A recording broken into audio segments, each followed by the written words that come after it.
मनुष्य सेठारु गला सतरिक तीरे ढाळिला कुसुम बेल पत्र देला सुस्वादु पक फल आणी देई पूजिला तुळ पाणी कुठिन कला नमस्कार आनंद होइला सबर हेमंत नित्य सेवा करी दृढ़ विश्वास चिते धरी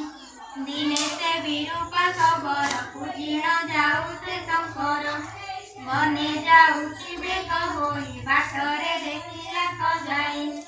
षड जुगती चंदी मरी नासा छेदन सबु करी देखिण आश्चर्य होइला मत्कलिंग पासे गला से नित्य कर्म जे सारिला जीवाकु मेलाणी मागिला हिरण्य करी बचन बुझिबा पाई